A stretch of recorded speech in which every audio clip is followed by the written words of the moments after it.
Good morning and good afternoon and good evening to some of our colleagues around the world. And welcome to another session of Expand Your Horizon. Here with me today is Eric, the CEO of Tortuga. Hi, Eric, how are you? Hi, Shai, doing well.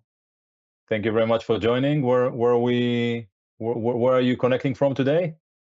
I'm in Denver, Colorado, so right in the middle of the North American continent. Which is also home, because last week I talked to you from the UK, which is not home. Correct. Yes, it's been a lot of travel, and as I'm sure everyone on the call knows, farms and other industrial businesses are usually all over the world. So I spend a lot of time on the plane. Yes. So thank you very much for joining, especially that early. It's pretty early your time. Yes. And you got used to agriculture, clock cycle. That's right. Good. Good. So we'll kick off the session. We want to hear a little bit about you, and then obviously about Tortuga and the great solution that you developed. So maybe Eric, let's start with square one. Tell us a little bit about yourself before you became the CEO of Tortuga. Yes, of course. And thanks again for having me, Shai. It's a great honor and pleasure. I'm originally from the Bay Area, California. So I was born and raised basically San Jose, Silicon Valley. I grew up there. I went to Stanford University there and studied psychology and management science engineering. I knew that I wanted to do something that was related to environmental impact and sort of sustainability at the time was the word. And I traveled around the world for a year, and I didn't really know what I wanted to do. And in my first job out of undergraduate and master's degree, I basically was exposed to energy efficiency in the electric power industry. And from there, I started working in more oil and gas or resources, mining, things that are very much fundamental to the modern life that we live, but maybe pretty invisible to a lot of people in the world. It becomes sort of background support for our lives, but also the most impactful things that impact the environment and the ecosystem that we depend upon. So then I realized, well, in addition to oil and gas and mining and these other big industries that are very impactful, agriculture is kind of the most impactful in terms of not only carbon impact, but also water use, also the impact on chemicals and on biosystems in all the farming areas of the world. So basically, I realized actually agriculture from a business perspective looks a lot like some of these big energy industries I was in, but from a philosophical perspective, it's more of an exchange. You give and you take from the land, and you have this interaction, whereas a lot of energy is extractive. It's a one-way use of the world. So I really liked the idea of farming. And then I realized, talking to my parents, that this is also a family industry. So, we on both sides of my family were farming families from my grandparents and before that. So my father grew up in Canada. My grandfather was a Canadian farmer. My mother's from Australia. Her family was all shareholder farming, sort of smallholder farming in Australia. So this skipped a generation, but now back in the business. And when I was working after Harvard Business School, I was working at McKinsey, working on agriculture consulting, big agribusiness, large companies. I met my co-founder, Tim, and he's also from a farming family. So his background is growing up in Pennsylvania, which is a farming region in the U.S., grew up with his earliest memories sort of helping his grandfather fix broken tractors on the farm. And he went off and became a PhD in mechanical engineering from UC Berkeley, but then always had agriculture in his system. And so when we got to talking, we decided, hey, we both wanted to start something in farming, and we had a lot of the same ideas, and that's how Tortuga was born. So the very quick introduction about me and where I got to Tortuga. Thank you very much. And maybe on a personal front, what do you like doing when not working? Yes. So like I mentioned, my dad's from Canada, my mom is from Australia. I was born in California. But because of the international parents, I play ice hockey, which is rare for a Californian. Wow. And I also love watching cricket, which for anyone on the call who's from any of the nations that play, also very strange for an American. So these are two things that, among many other weird things about my background, are things that really pop out of what you might not know about me. Interesting. And related to that, we often I ask the guests that we have, tell us one or two things that Google wouldn't know about you other than ice hockey. Yeah, these things connect. I have 3 passports: US, Canada, Australia. So this is something relatively rare, and it has gotten me actually into some trouble on some borders where it's not so common to have multiple passports. So it's a story for another day. But the worst and scariest of it was on the border of the Democratic Republic of Congo, where I do not recommend switching passports while you're crossing the border on foot. So that was a mistake I made, but I did recover. Funny, very funny. Thank you very much. Cool. So let's switch to the main part of today's agenda, which is the story of Tortuga, the space that you're active, the problems that you're trying to solve, and why do you do it differently than any other company. So Yes. I know that you prepared the presentation. Feel free to share it and take us through the slides. Great. Yeah. So we'll actually start also with a short, just about 2-minute video. Usually with robots, it helps just to see them moving and actually get a sense for what they look like. So I'll share that now.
Great. So we have a mission to build a healthier society and a thriving planet through smarter farming. And I think our mission, in no small part was aligned with Orbia's overall mission and values. And we really liked that when we first met the Orbia team. We hope that robots are really a transformative element of changing agriculture from primarily human-centered, especially with specialty produce, things that are hand-picked and hand-harvested. There's still about $1 trillion of crops that are primarily hand-manipulated in the world today. Many, of course, crops have been made more mechanical with things like tractors and combines and other sort of automation, but still $1 trillion worth of crops are hand-harvested or hand-manipulated. And you need to have more than just AI. You need to have AI that can do something in the real world. So you need robots. And we've built, we believe, an industry-defining platform, robotic platform that we can deploy and do a bunch of critical jobs on the farm. And we'll go through all that today. I don't want to spend too much time on the problem because I suspect a fair few people in here know a bit about agriculture. But Farming is a huge part of our existence on the planet. Of course, we all eat food every day if we're lucky, and the food that we eat has a very important impact on our health. It's a very large economy, $5 trillion farm gate revenue in the world every year. And then, of course, there's more revenue before and after in terms of broader, food system.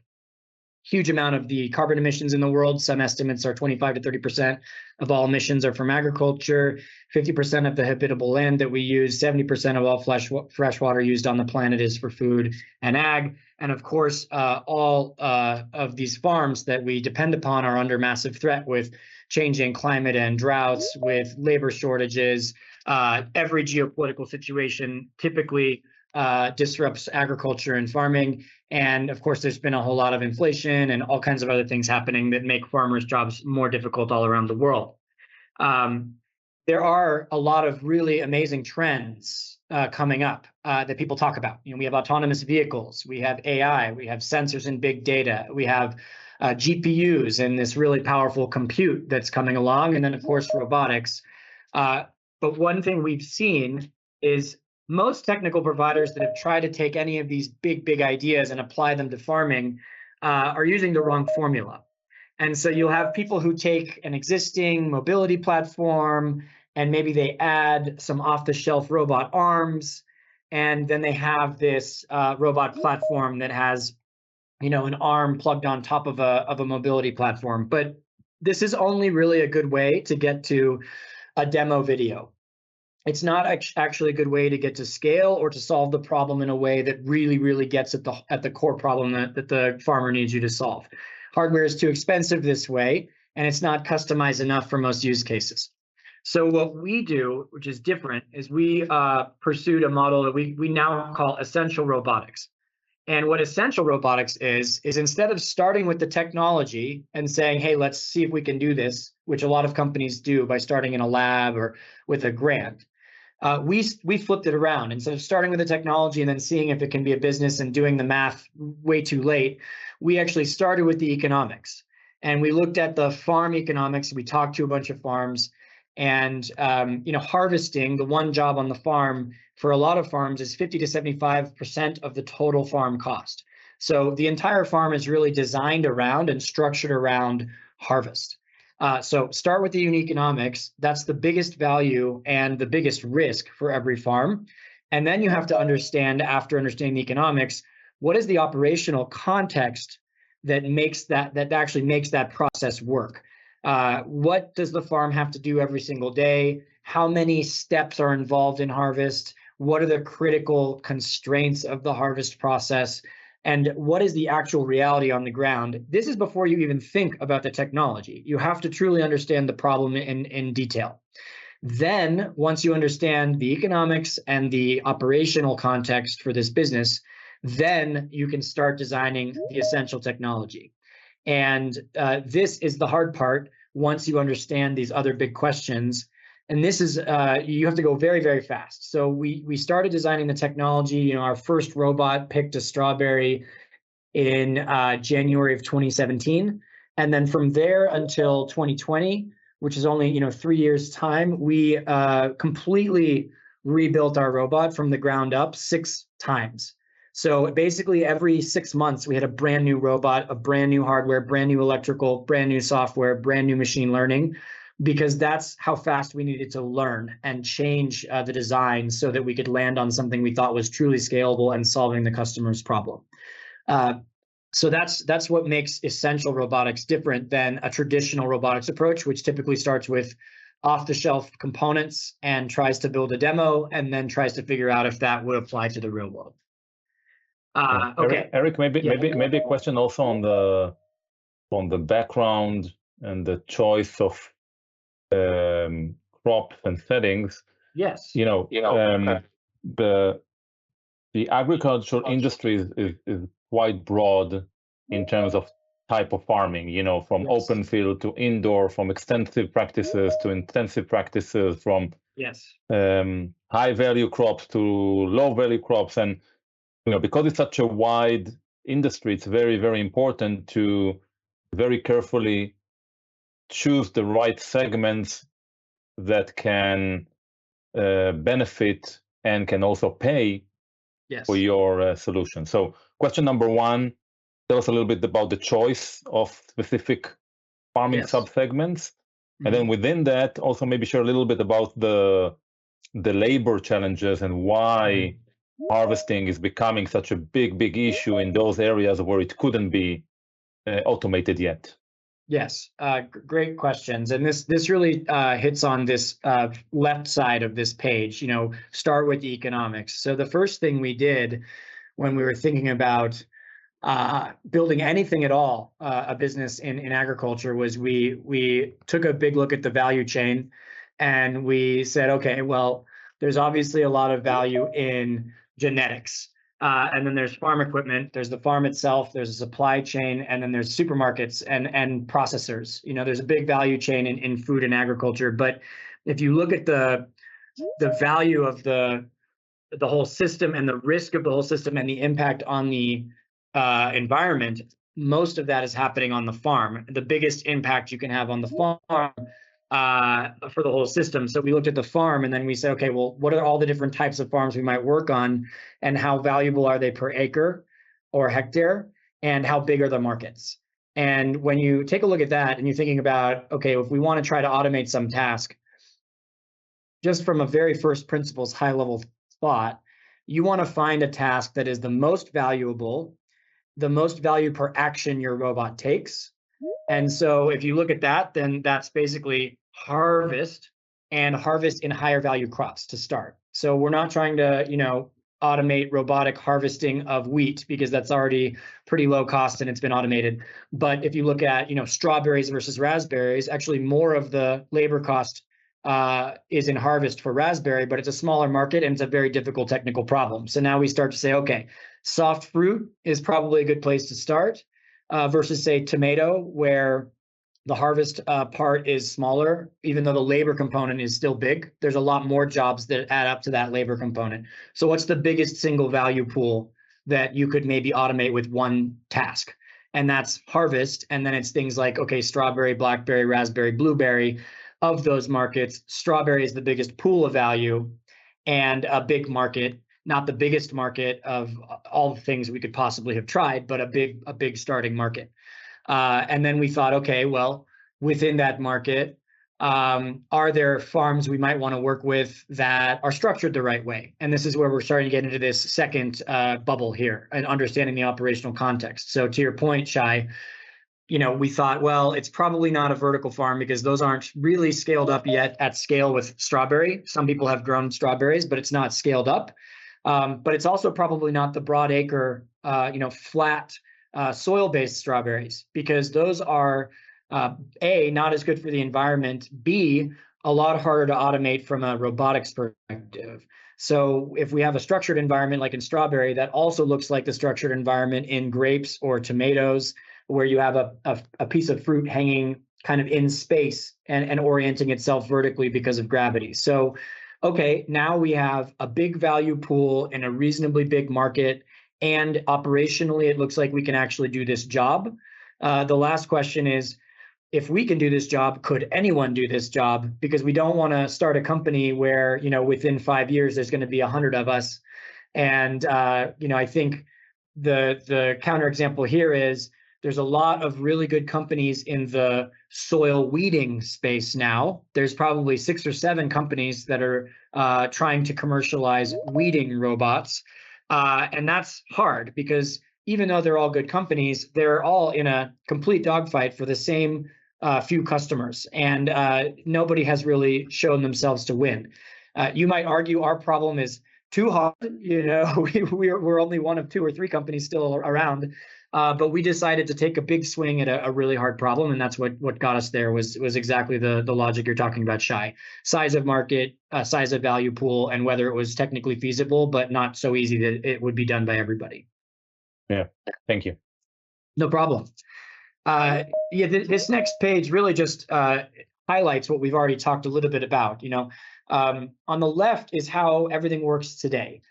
So if you're on a strawberry farm today, or even any kind of fruit or even high value vegetable farm, most of the farm is structured around the harvesting process. So the way that you plant, the way that you trim and cultivate, the way that you treat with pests and disease, it's all decisions made around how the harvest has to happen, when the harvest has to happen, and how you get from harvest to post-harvest to market with what the supermarkets are requiring of you. So everything is centered around harvest. That's all done by human hand. So everything is also centered around how humans can harvest. If instead you can have a robot doing a majority of the harvesting, that fundamentally changes how the farm can operate. If you're harvesting and you're also collecting data with every pick that you gather, now you have better traceability, you have better forecasts than you currently have. If you have robots going through the grow and that those robots can also do some trimming, you can do some certain cultivation, then the harvest will be easier, the harvest will be better. You can increase yields even by a few percent, and in farms, that's a huge deal. Our robots, are also treating with this UV light. It's a very new field because only robots can do this UV light treatment. UV light's very bad for humans. But if you can do that, now you can reduce the sprays on the farm. If you can reduce the sprays on the farm, now the harvesting is more unlocked. Instead of having to go, spray and wait 3 days and then pick everything really fast and then wait again, you can pick all the time and you can pick only at the right exact time for the fruit. Now your fruit quality is higher. So by having a robot at the center of this operation, all of a sudden you have a completely different farm that you can operate. And that's a big change for farms. And that's what we're currently working on, is how to get that farm shift to happen. But the opportunity is very, very big. And so it's an exciting thing to try to put a robot at the center of the operation instead of a human crew. So maybe a hard question, and I've seen different approaches that startup take with regards to big changes that they are promoting in their customers. Okay, yes. One approach might say, "Hey, you can't solve everything. Focus on one problem. Right. Try to do it at best. Yeah. Get a good understanding and intimacy with the customer. Solve only that, and then expand." Okay. Yes. Mm-hmm. And you chose something which is it makes sense logically, but it's a significantly more complex problem, because you're trying to change many ways of how the farm is operated, not only taking one person or a few people and replacing them with a robot that is doing the same. You're actually changing a lot. Yes. And it is what we call crazy, not stupid. So I think the other way to do... I like it. Crazy, not stupid. I might adopt it to my personal life. Yes, exactly. Because I've done some of the other things. Some things that were both crazy and stupid. So yes, exactly. Yes. So we think of it as if it's worth doing, it's worth taking a big swing. The opposite approach, as you said, Shai, do one thing, or maybe even try to automate a smaller component. There are good companies out there that are doing pretty well, just trying to move things around the farm on like what they call a virtual conveyor belt. I have a little 4-wheeled robot and it just moves things around. And I think that's a valid way to go about it. But if both sides are successful, then someone who's also doing, the core job that can also add that job on top at the end is a better competitive position. So from a strategic point of view, having this multi-robot platform that already does the hardest jobs and then adds these other jobs as we go is better. Now, from an execution perspective, it's harder what we're doing. So this is where it's just every single day trying to make the right decision about prioritization. And the way we do it now is, well, okay, we don't need the entire farm to switch to robot harvest to keep pushing harvest forward. And because we're doing harvest, now trimming and forecasting is pretty easy. And trimming and forecasting we can add on faster than the harvest transition. So even though, this big shift into robot harvest at the center is going to take time, we already can add these other services that are just as successful as that other company, which is just moving things around. And we can do that pretty quickly because we're working on harvest as the hardest technical problem, the hardest operational problem. So these other things are easy to add on. So it is a core question, Shai, that we ask ourselves all the time. I mean, we're doing our 2024 strategic planning now. And the question is, how much of this do we really want to try to do? Should we maybe cut one or two things or deprioritize one or two things? And that's definitely something we have to be smart about. But the fact is, we have customers that really want runner cutting ASAP, and we can do that, and it's way easier than harvest. And it's not really blocking their operations at all because they do have a labor shortage and they don't have enough people to even do that job. So as we keep harvesting, if there's a day where we can't harvest, we can now go cut runners and no one will stop us. And so all of a sudden we have a robot that can be more utilized even in the short term, and we can show this value to the farmer today as well as the big prize down the road. Yeah. And maybe last question on this slide. People are using and people are hearing the term AI. Yes. Quite often in the last 2, 3, 5 years. Yes. I think most people can understand the robotic piece of your solution. There's an autonomous physical thing that takes the fruit and cut it and put it on a tray. Yeah. Can you bring to life in a specific example how exactly AI is being implemented in your technology? Yes. So I think AI obviously is a vague and wide definition. What I call AI, artificial intelligence, there's artificial specific intelligence and artificial general intelligence. And of course, we all have heard of people trying to pursue artificial general intelligence. And there's a debate now of whether these large language models like ChatGPT are artificial general intelligence or baby AGI, or if they're not. But the other way to think of AI is artificial intelligence that's specific to one job or a set of jobs.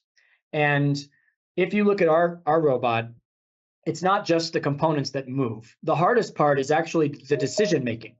How do you make decisions and judgment calls to do multiple jobs? Because it's not only picking the red one, it's what do you do, where do you do with it after you pick it? And in what sequence do you pick them? And how do you pick them without knocking another barrier, cutting another barrier, damaging a barrier? What happens if you pick a berry and then there's actually a problem that you didn't see when you picked it and you need to put it in the trash? And this is all things that humans do. And so we have 17 models right now that are machine learning models of all different types and sizes and shapes that are running all the time to keep our robot navigating correctly, making good decisions, making individual picks, and judging what it did after the fact, and then learning from that.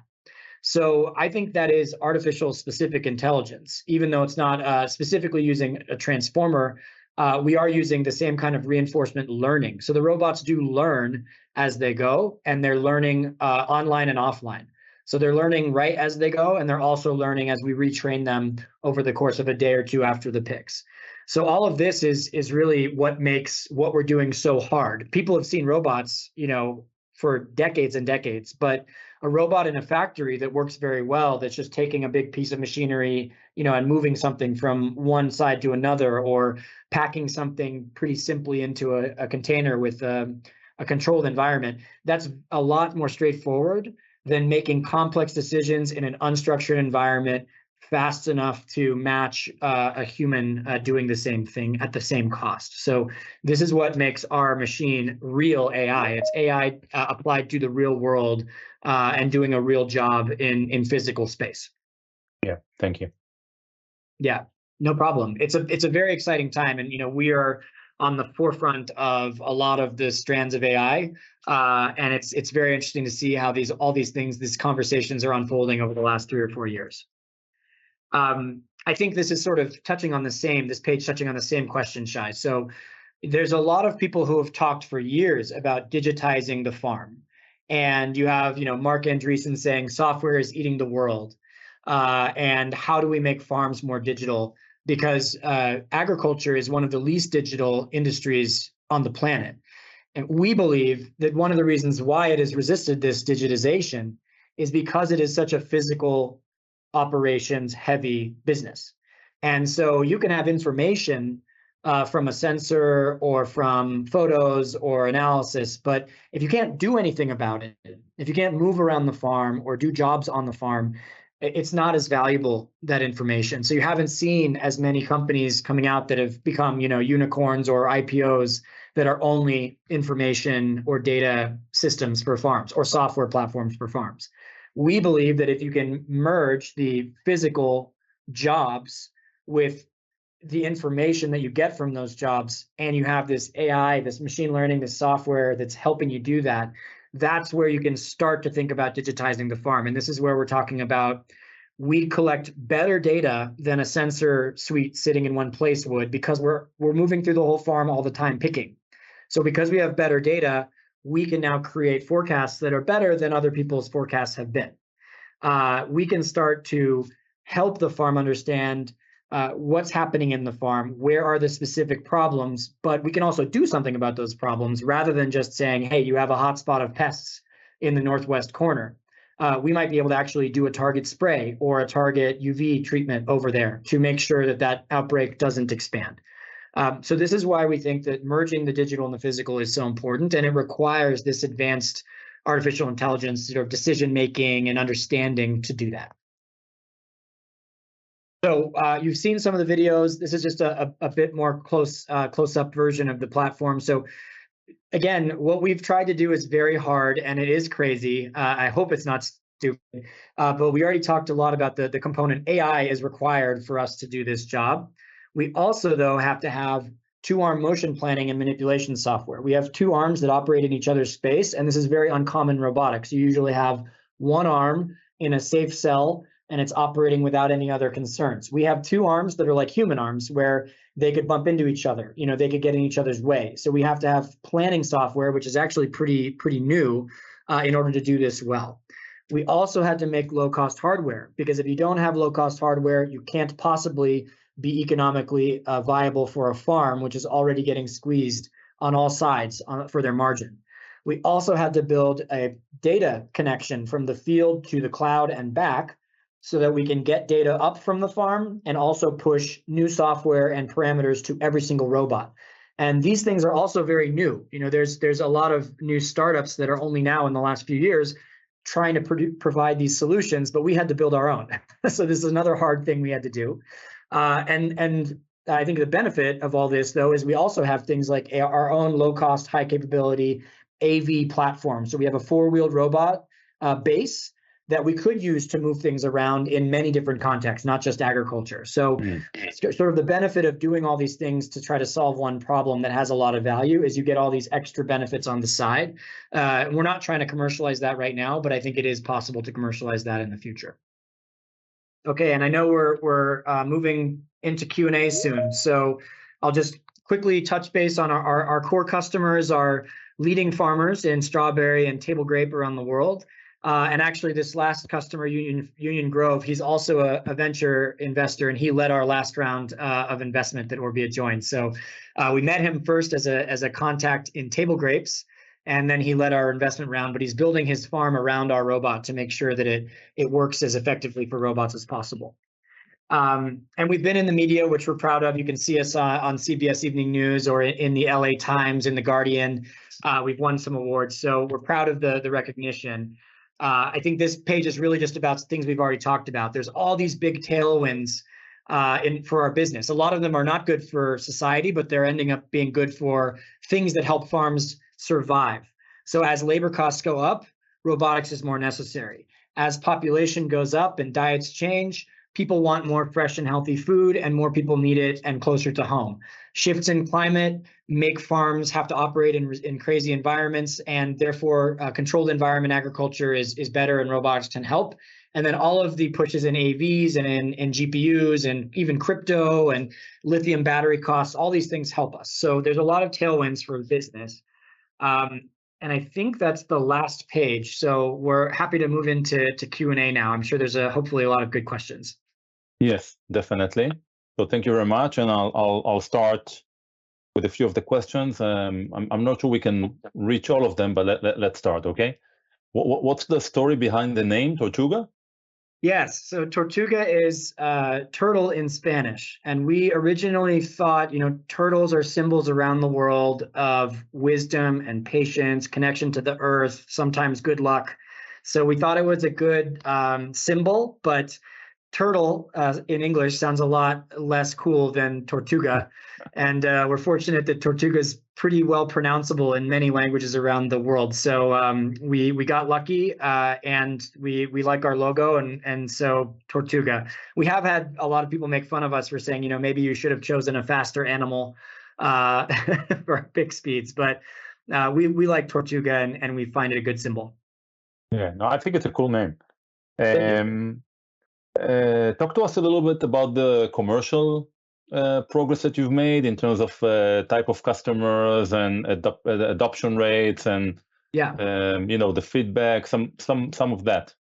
Yes. So I think to the point of crazy, not stupid, everyone thinks this is a good idea. We talk to most farmers. Most farmers say, I want what you're building if it works. And the big question is, are they the right people to work with now versus later? We've chosen our customers. We have a lot of inbound interest, more than we could ever possibly work with. So we focus our efforts on core customers that we think are the right customers to start.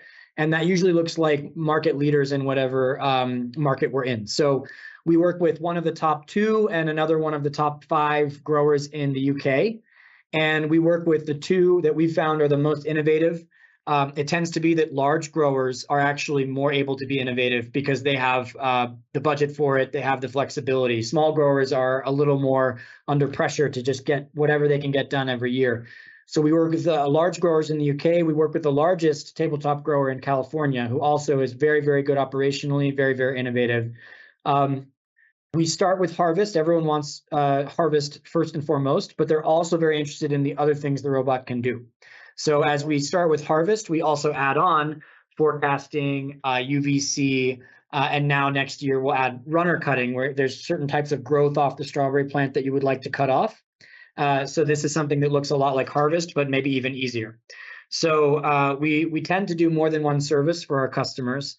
We charge for these services. We try to charge to value for the customer. We charge as a service. So we don't sell the robot. We put robots on the farm. We operate them with a local team. And so we have, let's say, 1 operator per 10 or 15 robots. And we have a manager for 3 or 4 operators. And we have a mechanic for 25 to 50 robots. So it's a very much a service model. Maybe over time we can move to just selling robots and the farm has their own team to train. But for now, this works the best. And yeah, we try to charge as much value as the job creates for the farm, so they're not feeling like they're paying an extra cost, but instead they're getting value for what they pay for.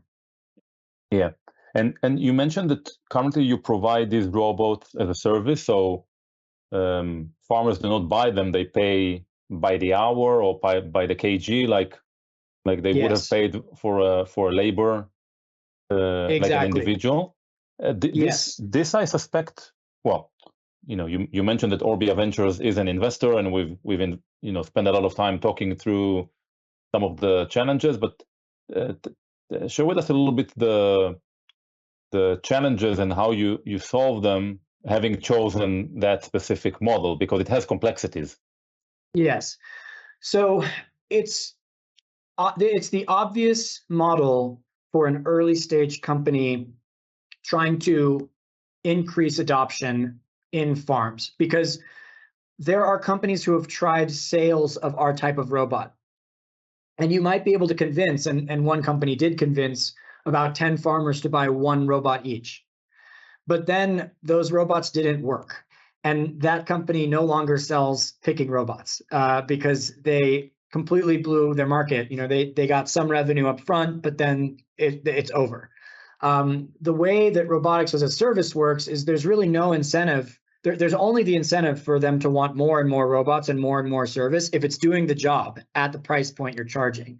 So the incentive for the farm is, and we hear this all the time, when can you bring more? I'd like more robots. I want more. I want you to do more things. And this is what the position we want to be in as a startup.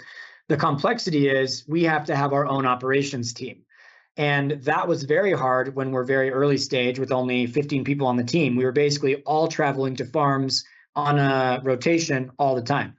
Now we have local operations teams, and it's actually a pretty cool job. So we have a pretty good recruiting history, And now we have farms that are happier because they know they have people on site that are supporting these robots.